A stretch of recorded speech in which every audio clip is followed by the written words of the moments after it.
Welcome back to my channel again. আজকের ব্লগটা আমি স্টার্ট করছি 30শে নভেম্বর থেকে। এর আগে আমি বলে দিই যে 29শে নভেম্বর আমার শুভজনী সত্যনারায়ণ ছিল, বাট আমি সেদিন ব্লগ করতে পারিনি কারণ প্রথমত সকাল 7টার সময় আমার যাওয়ার কথা ছিল এবং আমরা 8:30টার সময় রেডি হয়ে বেরোচ্ছিলাম। এটা নিয়ে ভীষণ ক্যাওস হয়ে গেছিলো আর কোনো রকমের হন্তদন্ত হয়ে আমরা বেরিয়ে গেছিলাম। তো সঙ্গে করে আমি আমার মানে এই ফোনটা ব্লগিং ফোনটা নিয়েই যাইনি এবং আমার সত্যি কথা বলতে আমার ঘুমের ঘরে আমার মাথাতেও ছিল না যে আমাকে ব্লগ করতে হবে জিনিসটা। আমাদের পুজো হয়ে যায় এবং তারপরে আমরা তাড়াহুড়ো করে বাড়িতে চলে আসি এবং সেদিন ছিল আমার দিদির মেহেন্দি। আমি তাও ভেবেছিলাম যে আমি ফিরে এসে তারপরে এই জায়গাটা ব্লগ করবো, বাট প্রবলেম এটাই ছিল যে আমি সবাইকে দেখে এত কনফিউজ হয়ে গেছিলাম যে আমি সেদিন ব্লগ কন্টিনিউ করতে পারিনি। পরের দিনে যখন হলদির ওই জায়গাটা যাই তখনও আমি কাউকে দেখে ব্লগ করতে পারিনি, ইনফ্যাক্ট আমার দিদির সাথে কথা বলে কোনো ব্লগ করতে পারিনি। জাস্ট ওদের সাথে দেখা করে আমি চলে এসেছিলাম, সেটারই কিছু ক্লিপ আমি এখানে অ্যাড করে দেবো। এবং এই ব্লগটা আই থিঙ্ক আমি দুটো ভাগে পোস্ট করবো। একটা হচ্ছে আমার অষ্টমঙ্গলা বলে আমি এই ভিডিওটার হয়তো টাইটেল দেবো, কারণ কাইন্ড অফ এই দিনটাই ছিল আমার লাস্ট দিন অ্যাটলিস্ট ব্যারাকপুরে। তো লাস্ট দিন বলে আমার কিছু বন্ধুরা আমার সাথে দেখা করতে এসেছিল এবং আমি এরপরে ব্লগটা শুরু করবো আমার দিদির গায়ে হলুদ দিয়ে। এই যে আমি দিদির গায়ে হলুদ করে এত নাচলাম, এখানে গায়ে হলুদ শেষ হয়ে গেছে, তারপরে আমি সেজেগুজে এখানে আউটফিট চেক করছি। ইমা আমার নাকের উপর কনসিলারটা ব্লেন্ড হয়নি। তো যাই হোক, আমরা এখানে ওয়েট করছিলাম দিদির জন্য, বাট দিদির মাথা ঘুরে গেছিল আর দিদি কোথাও একটা বসে ওআরএস খাচ্ছিল প্রবাবলি। কার দিদি দেখতে হবে না, যদিও আমি আমার বিয়েতে ভীষণ এনার্জেটিক ছিলাম, ঠিক এই মানুষটার মতন। মিট মাই পিসি। ইনি এক শ্বাসে আপনার সাথে 30 মিনিট নন স্টপ বকবক করে যেতে পারবে বিনা কোনো টপিক ছাড়া। And meet my boyfriend, sorry husband, যিনি আপনাকে নন স্টপ 30 মিনিট ফালতু লজিক দিতে থাকবে বিনা কোনো থিওরি ছাড়া। তো এরপর আমরা খেয়ে দিয়ে বাড়ি চলে যাবো, বাকিটা পরে কন্টিনিউ করছি। হ্যালো গাইস, এখন বিকেল 4টে বাজে। এই যে ইনি এসেছেন আমার জন্যে সারপ্রাইজ নিয়ে। সারপ্রাইজটা কি দেখাই?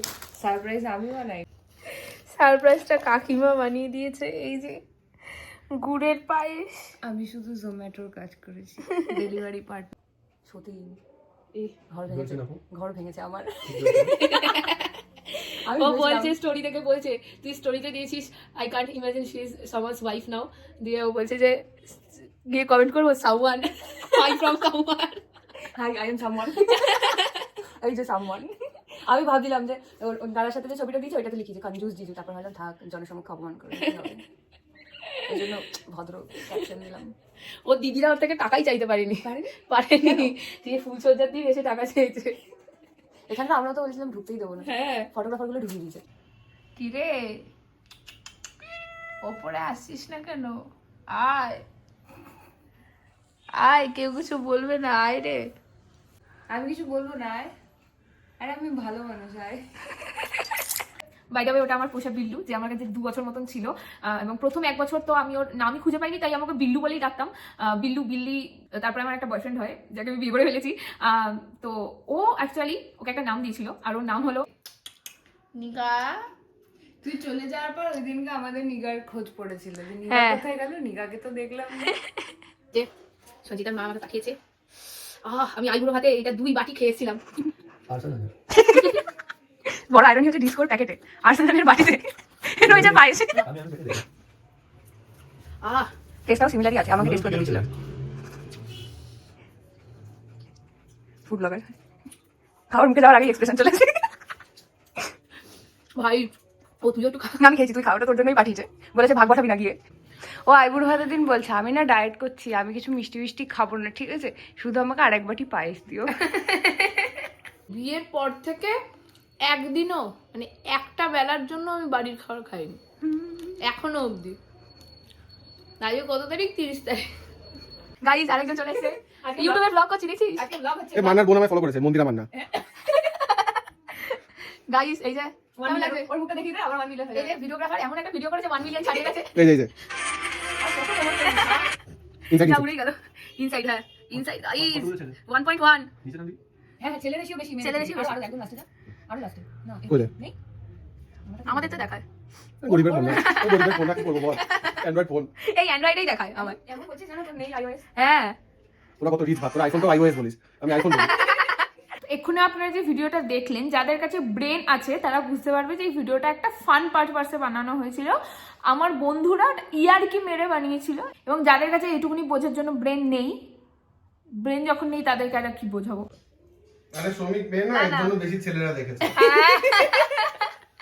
আরে আমি হাফ লোক এসে বলছে যে ও হাসছে কেন, যখন দুঃখে আছে হাসছে কেন, কি অবস্থা।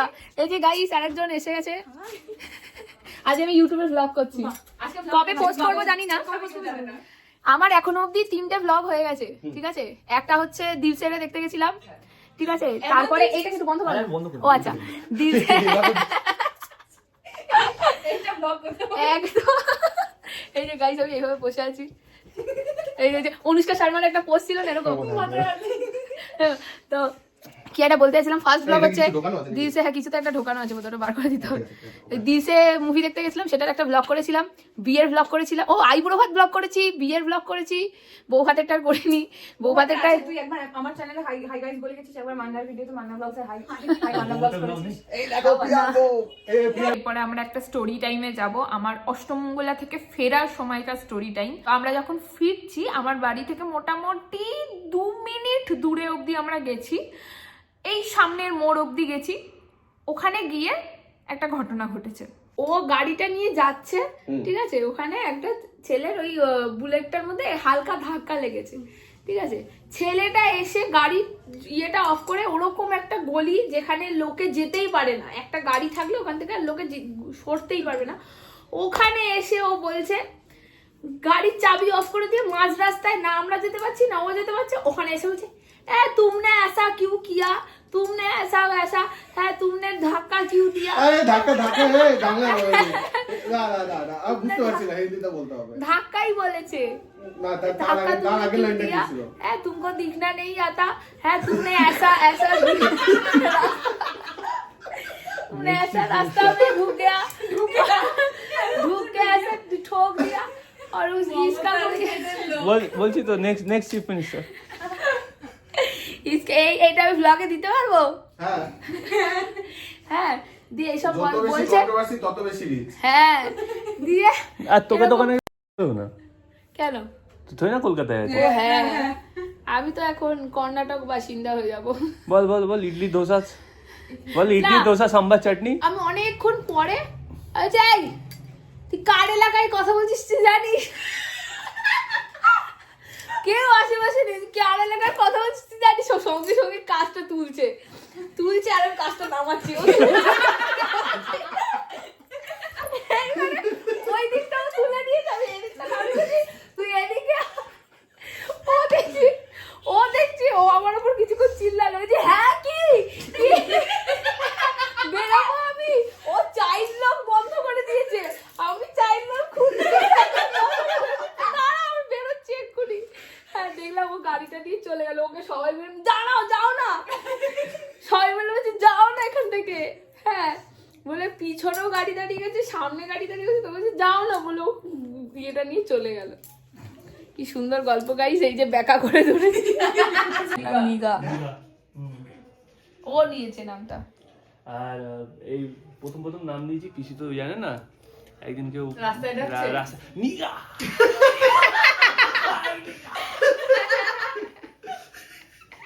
পাশের বাড়ির মহিলাটা শুনে ওর দিকে দাঁড়িয়ে বলছে, কি কাকে ডাকছে রে বাবা।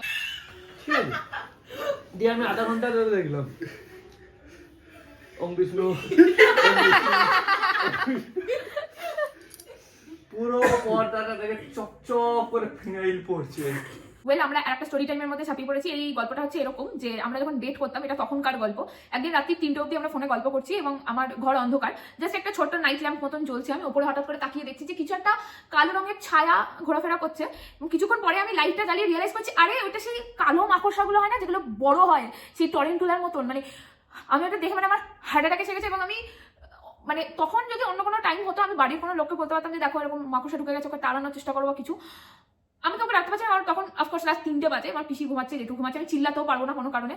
এবার আমি ভয়ের চোটে কি করবো বুঝতে পারিনি। আমার যদি তখন মশারিও টাঙানো থাকতো তাহলে হয়তো আমি কোনো বেশি বদার্ড হতাম না, মশারিটা ভালো করে গুজে কোনো রকমে শুয়ে পড়তাম, হয়তো আমি সেই রাতের জন্য আর উঠতামই না ঘুম থেকে। কিন্তু প্রবলেম এটাই ছিল যে আমার মশারিও টাঙানো ছিল না, এবং মশারি কেন টাঙানো ছিল না সেটা আমি পরে বলছি। অনেক ভেবে চিন্তে আলটিমেটলি ঠিক করি যে দেখো ভাই, নয় এই মাকড়সাটা এখানে থাকবে, নয়তো আমি এখানে থাকবো। তো আমি আর কোনো উপায় না খুঁজে পেয়ে ওর গায়ে একটুখানি ফিনাইল ছড়াতে ছড়াতে পুরো ঘরময় করে ফেলেছিলাম। আলটিমেটলি মাকড়সাটা আই গেস বাকিটা স্টোরি টাইমে বলছি। এরকম ভাবে তারপরে আমি মালটা গেছে, আরে মশারিটা নিয়ে শুয়ে পড়বি তো। আমাদের বাড়ির মশারি দেখলে তো ওরা শুতে ইচ্ছা করবে না। দেখাও দেখাও না, কাল রাতে আমি দেখাও কোথায় আছে। দিয়ে আমি আবার ওটাকে চেপে দিয়েছি। এই যে এটা রেখে দাও প্লিজ, আমার ডাস্ট অ্যালার্জি হবে। থাক থাক, তারপরে বলো। ওম বিষ্ণু বললাম, তারপরে বাকিটা তুই বল। তারপরে হচ্ছে এখান থেকে ও পর্দার ঘাসটার মধ্যে লুকিয়ে আছে, আমাকে কিছুতেই দেখতে পাচ্ছি না। দিয়ে আমি ভাবলাম যে ঠিক আছে, ও ওই পর্দাটার পিছনে গিয়ে লুকিয়েছে। দিয়ে আমি এইবারে আমি একটা ঝাঁটা নিলাম, ঝাঁটাটা দিয়ে ধাম ধাম করে মারলাম, ঠিক আছে। দিয়ে দেখলাম কোথায় একটা উধাও হয়ে গেল। দিয়ে আমাকে অনেক খুঁজলাম, হ্যাঁ খুঁজেই পেলাম না ওকে। আমি ওর তলায় দেখলাম, ওখানে দেখলাম, তারপর মনে হলো নয় ও জানলার এই ফাঁকটা দিয়ে বেরিয়ে গেছে, নয়তো পড়ে গেছে, নয়তো মরে গেছে। ওর গায়ে এত ফিনাইল ঢেলেছি আমি, মাকড়সাটা বোধহয় মরেই গেছে। তো এই হচ্ছে ব্যাপার, এটা হচ্ছে গল্প নাম্বার 2। আর একবার তোমার ক্রিয়েটিভিটি শুনি। হ্যাঁ, তো আমাকে অনেক হুমকি টুমকি দেওয়া হয়েছিল যে জুতো পাওয়া যাবে না, এ করবে না। আমি ওটাকে চ্যালেঞ্জ হিসেবে নিয়ে নিয়েছিলাম এবং অলমোস্ট সাকসেসফুল হয়েও গেছিলাম, অলমোস্ট। ঠিক আছে, তা আমি কি করেছিলাম, আমি দুটো সেম জুতো কিনেছিলাম। আমি খুঁজে দেখলাম যে কোন জুতো 2 কপি পাওয়া যায়। একটা পরে যাবো, একটা থাকবে ডিকয়, যেটা আসল জুতো সেটা পরে আমি ঢুকেছি। আমি আমার ভাইটাকে দিয়েছিলাম, ভাই তোর দায়িত্ব যে এই জুতোটা তোর যেন হাত ছাড়া না হয়। ঠিক আছে, ফ্যামিলি ফ্রেন্ডলি কন্টেন্ট। এই সবকটা এ ঢুকেছে, একদম পুরো গ্যাং ঢুকেছে। ফটোগ্রাফার বলছে একটা পোজ দাও, ও বলছে জুতো হাতে গেল তুলো প্যাকেটটা চেয়ারের ওপর। ওর ডিউটি, আমি দেখছি যে প্যাকেটটা এলো, সঞ্চিতা তুললো। না, প্যাকেটটা খুলে আবার দেখেছে যে ও এটা ওর জুতো। আচ্ছা, এখানেও শেষ নয়। আমি আমার 3টে ভাইকে 500 করে দিয়েছিলাম যে ভাই তোকে 500 টাকা অ্যাডভান্স দিচ্ছি, তোর কাজ হচ্ছে জুতোটাকে আটকে রাখা। যদি আমার জুতো গেছে তুই 500 টাকা আমার ফেরত দিবি। আরে প্যাকেটটা তো নিয়ে গেল, তারপর দিয়েছে 500 টাকা ফেরত। হ্যাঁ দি। না, খবর পেয়েছি যে ও ভালো ঝাড় খেয়েছে। রাবের পুজো ছিল না, কিন্তু- সরি পুজো না, কিন্তু তাতেও যে জুতোটা গেছে আমি ভেবেছিলাম ঠিক আছে, আমি ভেবেছি অন্যভাবে যাবে, কিন্তু আলটিমেটলি আমার প্ল্যানটা সাকসেসফুল হয়েছে। কিন্তু এরা ভেবেছে যে ওটাই আমার জুতো, ভেবে এরা নিয়ে গিয়ে চলে গেছে, ওই ঘরে দিয়ে দিয়েছে। তো আমি তারপরে ওইসব দান ফানের পরে ওখানে গিয়ে দেখি জুতো চাবি মারনা ভেতরে। আমি কি করবো, পুটুসকে ওখানে বসিয়ে দিয়েছি। তারপরে আমি কি করে জানবো যে ভেতরে বেড আছে, সুন্দর মালটা ঘুমোচ্ছে। দেখলাম তাতেও হচ্ছে না, দেখলাম বোর্ডে একটা ফিউজ আছে, ফিউজটা খুলে নিয়েছি। গোটা ঘরে আলো ছিল, একটা টিউব জ্বলছে, পুরোটা টিউব বেরোচ্ছে। এই টিউবটা কেন জ্বলছে? ঠিক আছে, তো এইসব করে ওরা মোটামুটি ভাবলো যে ষড়যন্ত্র করতে এইসব করে ভাবলো যে এরা এখানেও এগোলো না। এবারে চাবিটা ছিল আই গেছে এর পকেটে, ঠিক আছে, এর পকেট থেকে আমি চাবিটা তুলতে গেছি, এর ফোনটা বেরিয়ে গেছে। ঠিক আছে, ফোনটাই নিয়ে নিয়েছি, দিয়ে আমার ভাইটাকে দিয়েছি। আমার ভাইটা নিয়ে ভাইটা দিয়ে না খানিক্ষণ বাফার হলো, কি করবো এই ফোনটা নিয়ে, আমি এই ফোনটা নিয়ে কি করবো?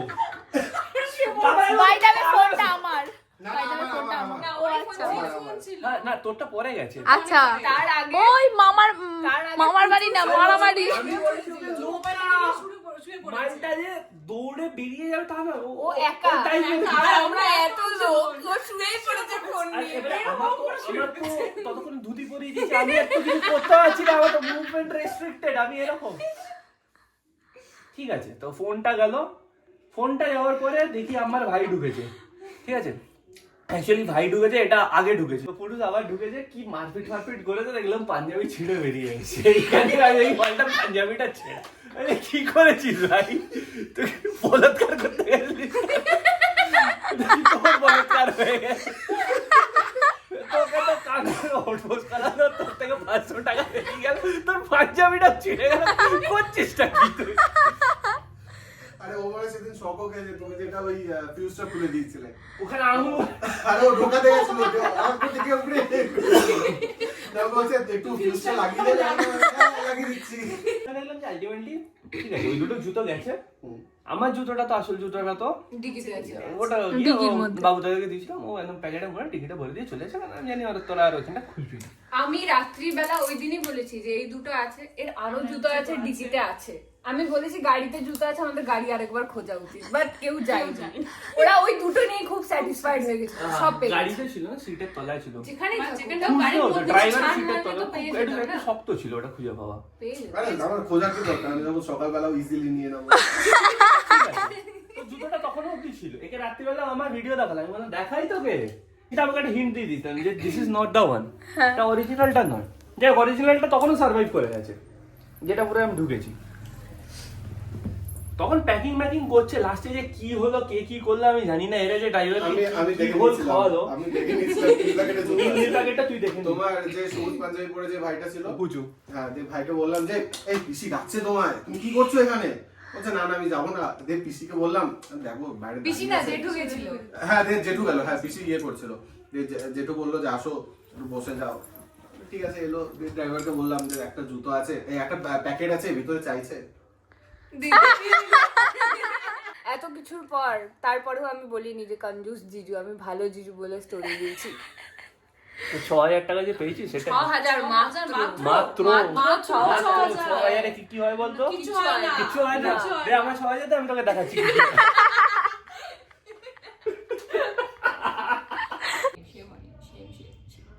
টাকাটা ধরে বাহন নিয়ে এটা আমার মুকুট। ইয়েস গাইস চলে এসেছি। একটু ওকে আদর করে দাও, আমি একটু আদর করে দাও। Hello guys. তো এখানে আমার বড় আমাকে জিজ্ঞেস করেছে যে কোথায় বসবো, আমি বলেছি আমার কোলে এসে বসো, আমার কোলে এসেই বসে গেছে। না এমনি ঠিক আছে, অসুবিধা নেই।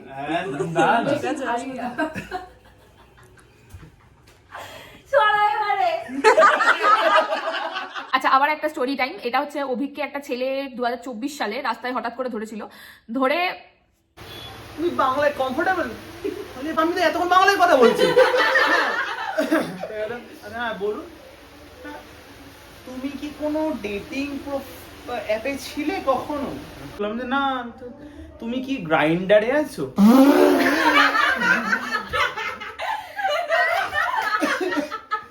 হ্যালো হ্যাঁ, গ্রাইন্ডারটা কি মিস আছে? So basically it's a gay dating app. আমি বাবার জন্মগ্রহণ ছিলাম না, আমি না মেয়ে ছাড়া আমি কিছু ভালোই বুঝি না। না না আই থিঙ্ক তোমার না, আমি তোমার সাথে কথা বলতে, আরে তোমার একটা প্রোফাইলে ছবি দিয়ে না কি ওটা খুলেছি, জানো? I am pretty sure. আচ্ছা কি কথা হয়েছে? না বলছে না আমার সাথে কথা হলো, আমাদের নাম্বার এক্সচেঞ্জ হলো, আমি নাম্বারটা দিতে গেলাম, তারপরে আমাকে ব্লক করে দিল। যা, ও একটা তারপরে আমাকে বলছে যে ও ফেক অ্যাকাউন্ট থেকেও ব্লক হয়ে গেছে। হ্যাঁ না আমার সাথে কথা হলো, ওই দেখো আমরা তো গে, তো বেসিক্যালি এই ব্যাপার হয়, আমরা জাস্ট বন্ধুত্ব, তো তুমি কি are you open to friendship? না যে কোনোভাবে ওপেন না, আমি ভীষণ ভাবে ক্লোজ। তোমার নাম্বারটা পেয়ে একদম না পাবেনই না, আমি ফোন ইউজ করি না, ওটা আমার বাবার ফোন। হচ্ছে ফেসবুক, আমি ফেসবুক ডিলিট, ইনস্টাগ্রাম আছে পাঠান বলে আমি ওর ফোন থেকে টাইপ করে আমার নামটা খুলে দিয়ে বাড়ি থেকে ব্লক করে দিয়েছি। তো এই যে ও ব্লক করেছে ছেলেটাকে, তারপরে গেস হোয়াট, আমার ভাই এসে আমাকে অ্যাকাউন্টটা পাঠিয়েছে যে দেখো আমাকে এই ছেলেটা এরকম রাস্তায় ধরে সব বলেছে। আমি ওই ছেলেটার একটা ইনস্টাগ্রাম ভিডিও সেভ করে রেখেছি, আমি এখনো মাঝে মাঝে ছেলেটার রিলটা গিয়ে দেখি আর হ্যাঁ করে হাসি। কেন করি জানি না, বাট একজন আমার বিয়ের দিন প্রীতির দিকে কিভাবে তাকাচ্ছিল। স্টার্ট।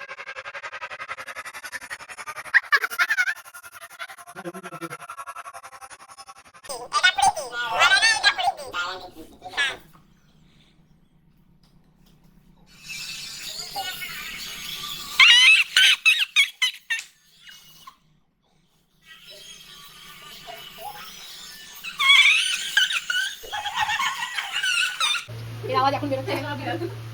এই যে এতক্ষণ ধরে একে সহ্য করতে পারছিল না, এই যে পাটা সরাও। এখন ওর খুব ভালোবাসা হয়েছে। ও বাবা,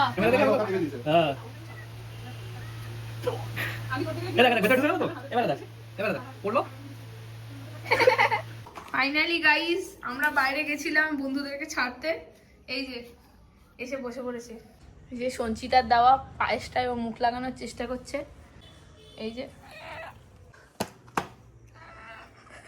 আমার বরে আমার বয়ফ্রেন্ড হওয়ার ফেজে কোনোদিনই এই নিগার সাথে আমার বরের কোনো মিলমিশ ছিল না। দুজনেই দুজনকে দেখে কেন জানি না খুব রেগে যেত, এবং আমার বর সবসময় ক্লেম করতো যে ভাই আমার বিড়াল পছন্দ না, আমার এই বিড়ালটাকে একদম পছন্দ না, এ কেরকম যেন একটা নোংরা এ। কিন্তু আমার বিল্লুটার নাম নিগা, সেটা কিন্তু আমার বরই দিয়েছিল, ভালোবেসেই দিয়েছিল, ইয়ার্কি মেরে দিল। অথচ একদিন আমার মন খারাপ ছিল বলে আমাকে এই ফটোটা আমাকে প্রিন্ট করে এনে দিয়েছিলাম। জানি আমি বারবার এই ফটোটা দেখাচ্ছি, বাট সত্যি আমি যখন আমি কাউকে মিস করি তাদেরকে আমি ফোন করতে পারি, কথা বলতে পারি, জিজ্ঞেস করতে পারি ভাই কেমন আছে, অ্যাটলিস্ট একটুকু করতে পারি। কিন্তু একে আমি জানতে পারি না কেমন আছে, শরীর কেমন আছে, এবং এ আমি না থাকলেও আমার বাড়িতে আসেও না। আমি যখন থেকে চলে গেছি তারপর থেকেও আমার বাড়িতে আসে না কোনো একটা কারণে।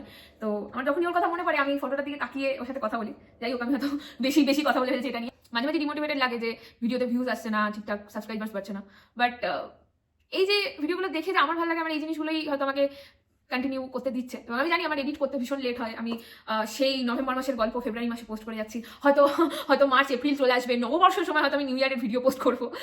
কিন্তু যাই হোক, আমার ভালো লাগে। এই ভিডিওটা ভালো লেগে থাকলে একটা লাইক কমেন্ট শেয়ার করে দেবেন। আজকের জন্য বাই বাই।